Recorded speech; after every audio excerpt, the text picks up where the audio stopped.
Hello, everyone. It's Dina with the Realize Foundation, and I'm going to preface this video by saying that we have some stormy weather, and I'm not sure if we're going to freeze up or have any connection issues. So I just want to say that from the beginning. If we do, we might re-record this or see what happens. But I'm here today to talk to Liv or Olivia Sain. She is one of our authors. And we're going to have a unique interview today because we're going to talk about what we talked about with all the other authors. And then we're going to have some updates for you at the end. So stick around and I think it's going to be a really good conversation. So welcome, Liv. I'm so glad to have you here. Thank you so much for having me. Yeah. Excited So to I'm be going to here. get our two questions out of the way, and then we can have Okay. the other conversation. But the first question is, what is your chapter about? Well, ironically, it will make sense when I get into some things later. But my chapter is really about change. My title was If You Want to Change Your Life, Prove It. And I wrote that I was in treatment 3 years ago because I struggle with alcohol use disorder and depression and anxiety and many other things. And I learned a lot in that treatment program. And I started writing books after that. I gave a TEDx talk and a commencement speech, and mental health and addiction really became my passion because I struggled with it for so many years. And, when I was doing well, I wrote that chapter because that's what I learned in treatment. And I basically took the treatment process and how it related to change. And basically basically how you navigate change was kind of like going through a treatment center, and which you'll learn more when you read it. But I was doing well for a very long time, and I wrote that chapter in my book, and I was trying to live by those words, but COVID hit, and it affected a lot of people. And the speaking industry really changed that year. And I just basically started to drown again. And I did not follow those lessons. And to be extremely vulnerable and honest, when I sent that chapter, ironically, I entered another treatment center. Okay, I'm going to stop you Mm-hmm. because we need to have another question before we. No worries. Okay. So my other question for you is, in writing what you wrote, when you wrote it, what was that like? Like, was it hard? Was it healing? Did you learn more about yourself through the writing process? Like, explain that a little bit. Connection. Here we go. We're back. Okay. You can hear me okay? Mm-hmm. Okay. Yeah, it's funny because that chapter I wrote, I actually started writing it because I've been writing speeches for the past year. So when you read it, you might be thinking this sounds like a speech. But it kind of was. It kind of was a speech that I was writing. And it basically was all the lessons I learned in treatment. And it was about not only proving it to other people, but proving it to myself. Yeah. So bear with me. I'm just trying to remember all the questions that you asked me. Was it therapeutic? Absolutely. That's really one of the best ways that I should be coping as. I do love to write. I do love to speak. I do journal. I journaled everything that I learned in treatment, which is part of what you read in that chapter, that poured out in that chapter. And did it help me heal? I'm still healing, I still have a long way to go, but it is nice to have that chapter because it really is a reference for me.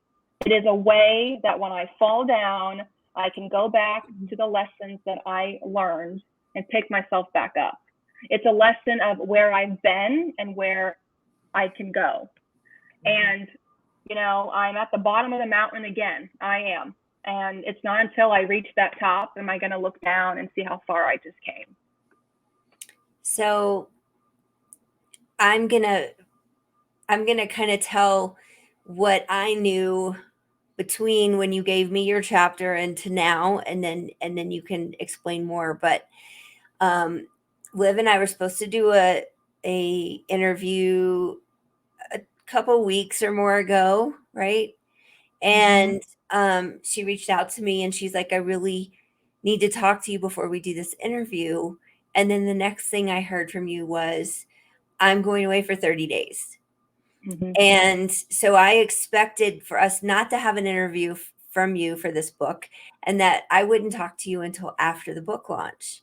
And then I got a message from you like 48 hours ago, and we had a long conversation yesterday about what's been going on. So I'm going to give you the floor and you can share what you would like.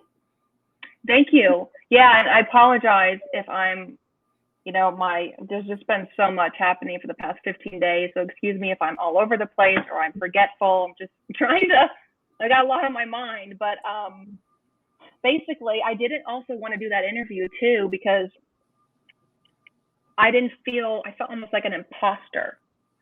I wrote a book, I wrote a chapter about change. And if you want to change your life, prove it. And I'm thinking, who am I to go on this live stream and talk about change when I myself need to change my life again? I am depressed. I am drinking a lot of alcohol to numb the pain. I am drowning.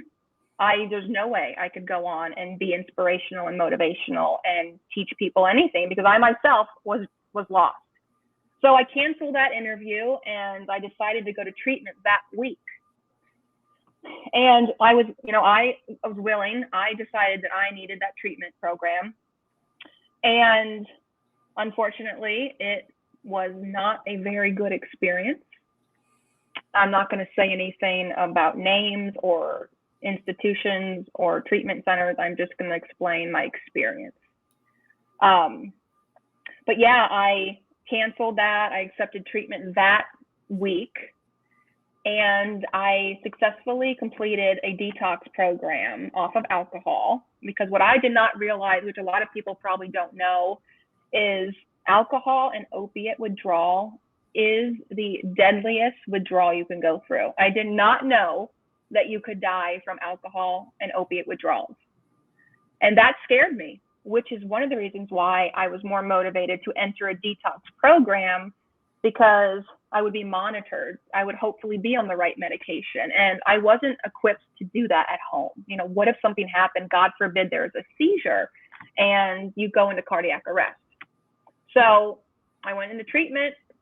And unfortunately, I was on a lot of medication that did not make me feel. I felt as if I was drugged up. I was sleeping like 15 hours a night. I was feeling mentally worse every day. And I was, when I went to the last treatment program, I felt better every day.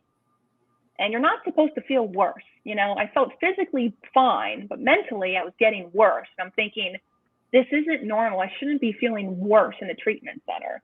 And I'll be honest, I was on Keppra for seizures, Valium, Seroquel, Clonidine, and I can't remember how you pronounce it, if it's like Vistarol for sleep. Whatever sleeping pill starts with a V, that was it. And every time I went and talked about the program and I had a concern about, well, what do we, what's that? Can I prepare?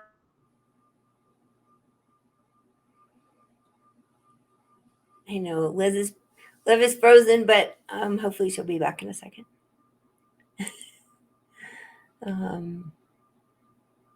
So if you're watching or listening to this, there's a really bad rainstorm where Liv is, and we were hoping we could get through this interview without losing our connection.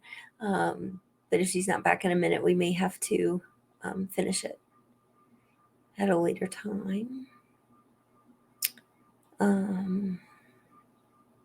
Well,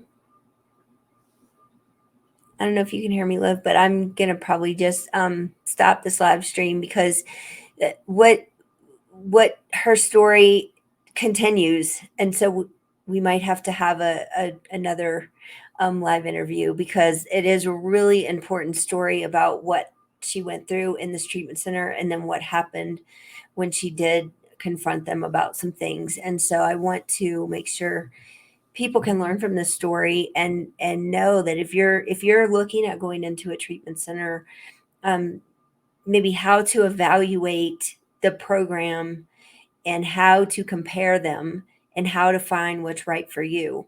And so we will continue this conversation so you can watch the rest of it later.